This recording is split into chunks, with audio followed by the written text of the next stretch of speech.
Assalamualaikum warahmatullahi wabarakatuh. Kami dari kelompok 6 ingin mempresentasikan analisis laporan keuangan chapter keempat.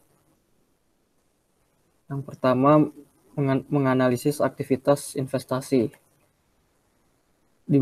Diklasifikasikan menjadi dua, yaitu aset lancar atau jangka pendek dan aset tidak lancar atau jangka panjang. Aset lancar adalah sumber daya atau klaim atau sumber daya yang diharapkan untuk dijual, dikumpulkan, atau digunakan dalam 1 tahun atau siklus operasi mana saja yang lebih lama. Sedangkan aset tidak lancar yaitu sumber daya atau klaim atas sumber daya yang diharapkan menghasilkan manfaat yang luas 1 tahun atau siklus operasi mana saja yang lebih lama.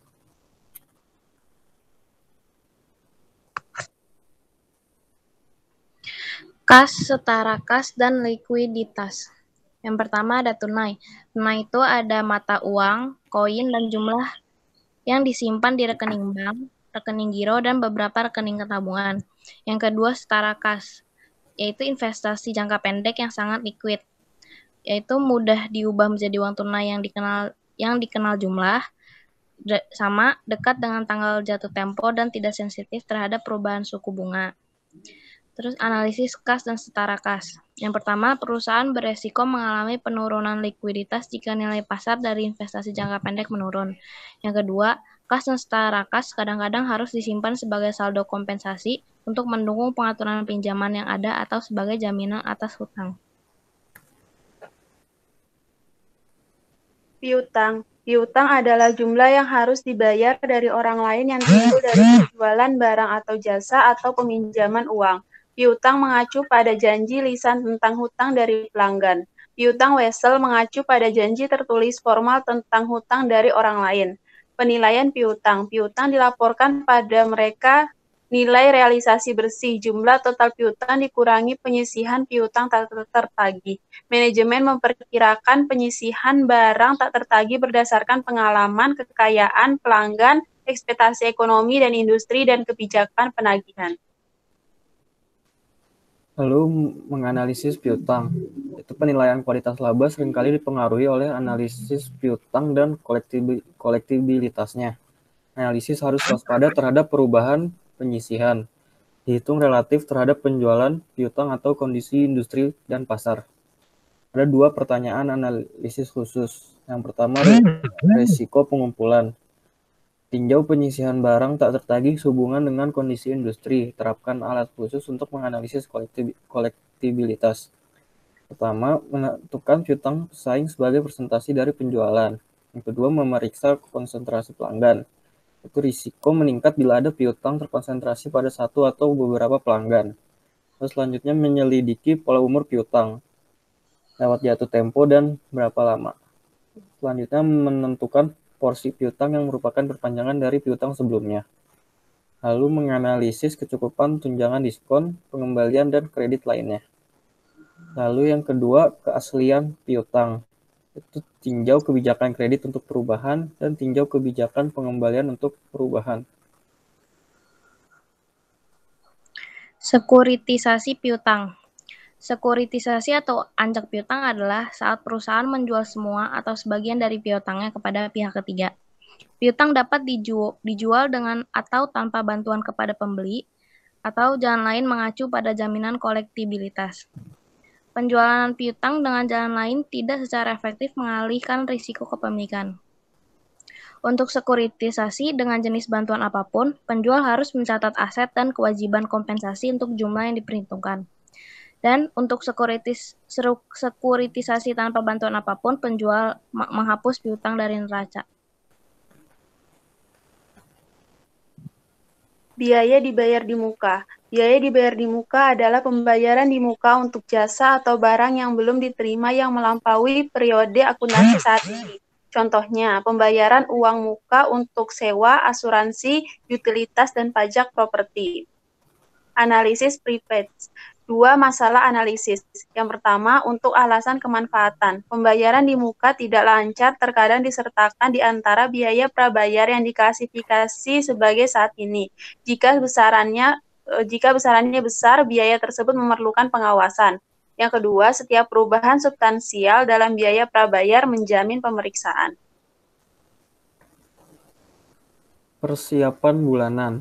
Yang pertama, persediaan adalah barang yang dimiliki untuk dijual atau barang yang diperoleh atau dalam proses disiapkan untuk dijual sebagai bagian dari operasi normal perusahaan. Lalu yang kedua, pengeluaran. Memperlakukan biaya persediaan seperti biaya periode, biaya dilaporkan dalam periode saat terjadinya. Yang terakhir, memanfaatkan. Memperlakukan biaya persediaan seperti biaya produk, biaya dikapitalisasi sebagai aset dan kemudian dibebankan pada masa periode pendapatan menguntungkan dari penjualan mereka. Biaya rata-rata, yaitu saat sebuah unit dijual, file biaya rata-rata setiap unit dalam persediaan ditugaskan ke harga pokok penjualan. Rumusnya, harga pokok barang tersedia untuk dijual dibagi sama unit tersedia pada tanggal penjualan.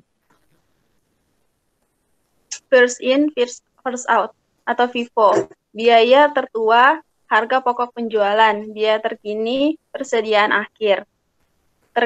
Terakhir masuk keluar pertama atau LIFO, yaitu biaya terkini, harga pokok penjualan, biaya tertua, persediaan akhir.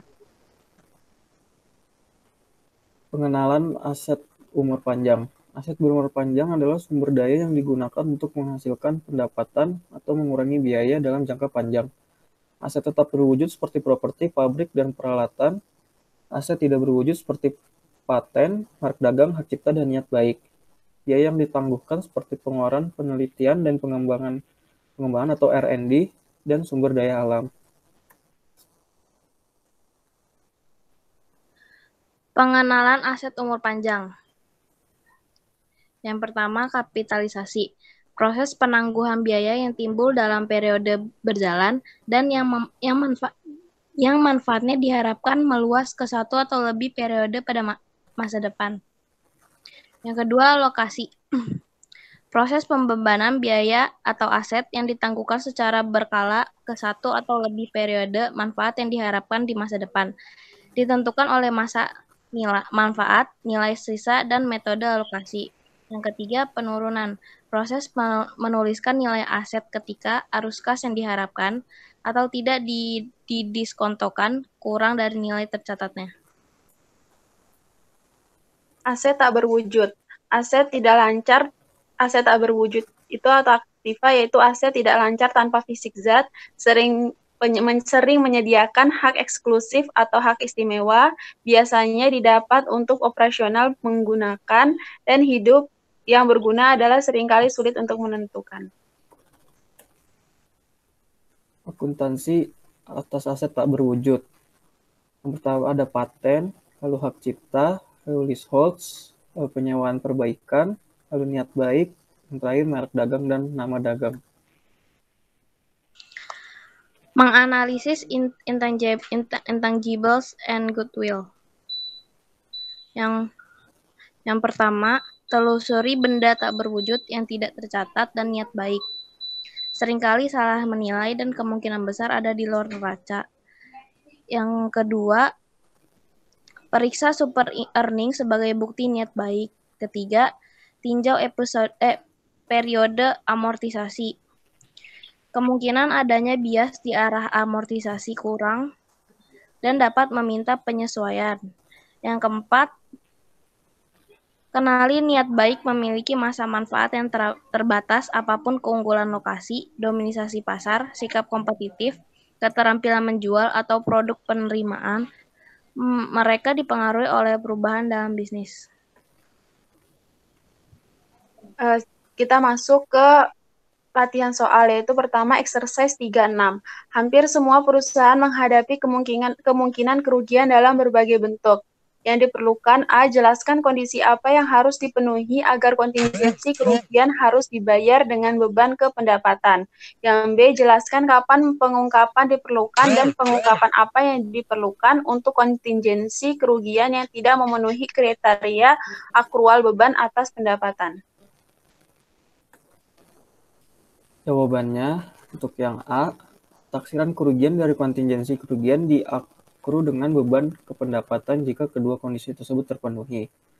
Yaitu yang pertama, informasi yang tersedia sebelum laporan keuangan diterbitkan menunjukkan bahwa kemungkinan besar aset telah mengalami penurunan nilai atau liabilitas telah terjadi pada tanggal laporan keuangan.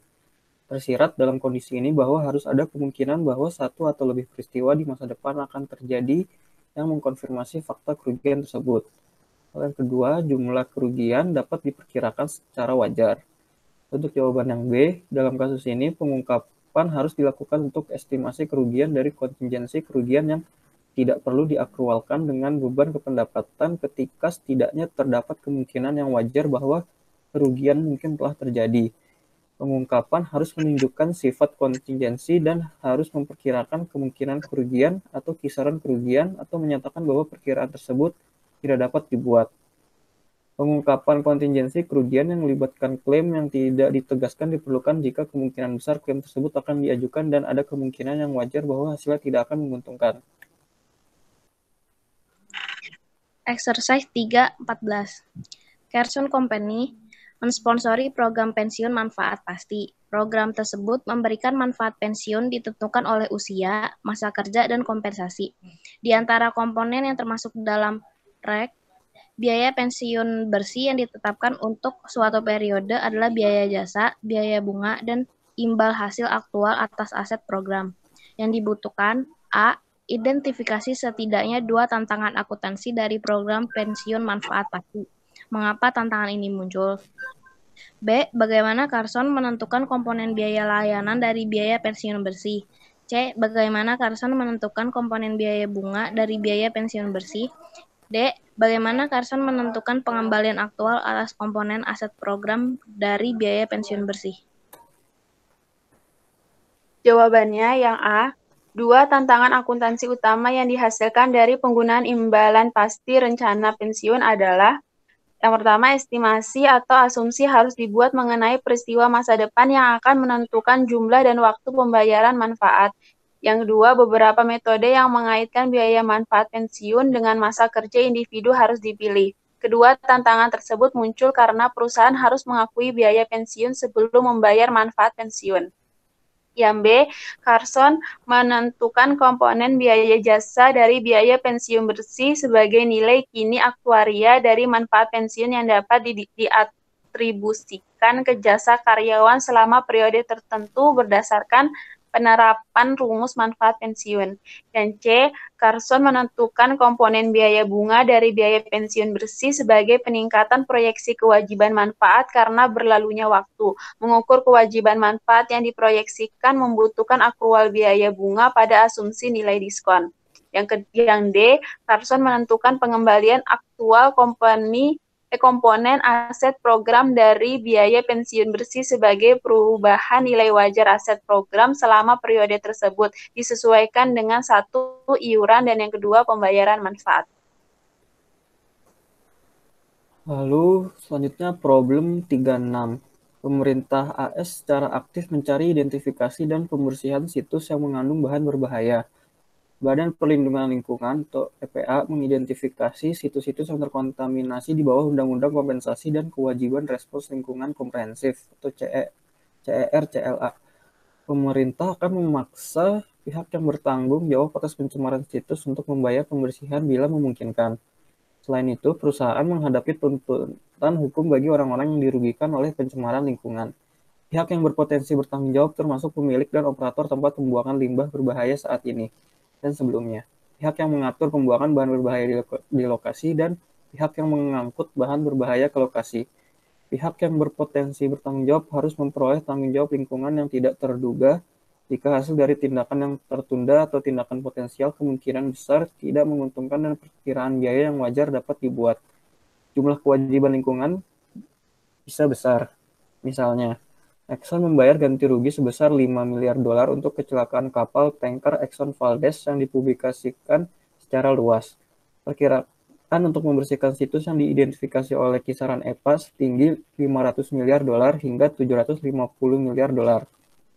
Situs Superfund adalah situs dengan prioritas tertinggi untuk pembersihan di bawah CERSLA. Perkiraan untuk membersihkan situs-situs ini saja berjumlah $150 miliar. Pihak yang bertanggung jawab juga menghadapi tuntutan hukum tambahan dan potensi kerugian. Ini tidak termasuk dalam jumlah total ini. Yang dibutuhkan A. Diskusikan mengapa kewajiban lingkungan sangat sulit untuk diukur. B. Diskusikan bagaimana Anda akan menyesuaikan analisis keuangan perusahaan yang cenderung terkena tindakan hukum lingkungan, tetapi belum memperoleh jumlah kerugian kontingensi. Misalnya, bagaimana Anda menyesuaikan keyakinan Anda tentang posisi keuangan Union Carbide dan pesaingnya setelah tragedi Bhopal. C. Identifikasi 3 industri yang Anda anggap mungkin menghadapi risiko lingkungan yang signifikan. Jelaskan. Jawabannya A. Dalam kasus kewajiban lingkungan, ada beberapa hal yang tidak diketahui yang sangat sulit untuk diprediksi. Yang tidak diketahui terkait dengan pembersihan dan tuntutan hukum yang diakibatkan oleh limbah berbahaya. Secara khusus, yang pertama, perusahaan tidak dapat memprediksi waktu terjadinya tragedi lingkungan seperti yang terjadi di pabrik Union Carbide. Yang kedua, perusahaan tidak tahu apakah akan diidentifikasi sebagai pihak yang berpotensi bertanggung jawab di lokasi limbah berbahaya yang belum ditemukan. Ini dapat mencakup bekas situs perusahaan. Dan yang ketiga, jika perusahaan diidentifikasi sebagai pihak yang berpotensi bertanggung jawab, kami tidak mengetahui bagaimana bagian dari biaya pembersihan yang harus dibayar. Yang keempat, perusahaan tidak mengetahui biaya apa yang akan dikeluarkan untuk pembersihan situs yang sebenarnya. Dan yang kelima, perusahaan perlu menentukan biaya internal mana yang harus dimasukkan dalam biaya pembersihan. Misalnya, jika menggunakan pekerjanya untuk kegiatan pembersihan lokasi, biaya tenaga kerja langsung dapat menjadi bagian dari biaya pembersihan secara keseluruhan. Yang keenam, perusahaan harus menebak apakah tuntutan hukum akan diajukan terhadap perusahaan terkait lokasi limbah B3. Dan yang terakhir, perusahaan harus memperkirakan kemungkinan kerugian atau penyelesaian dalam gugatan dan jumlah kerusakan yang harus dibayar.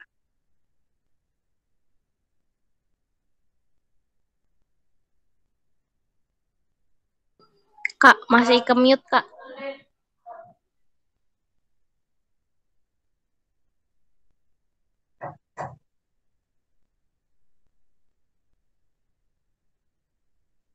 Masih ke-mute, Kak.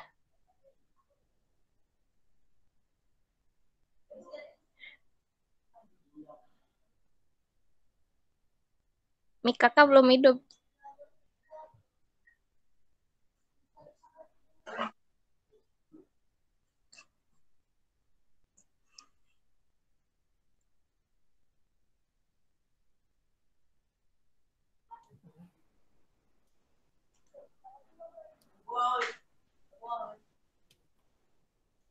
Tadi kayaknya belum selesai, Kak. Iya. Yang B, kita harus memperhitungkan kemungkinan kerugian lingkungan yang dahsyat ke dalam harga perusahaan. Untuk beberapa industri, probabilitas kejadian mungkin sangat kecil, jadi kami tidak akan memberikan faktor pembobotan yang besar. Namun di beberapa industri, probabilitas garis dasar dapat menjadi signifikan.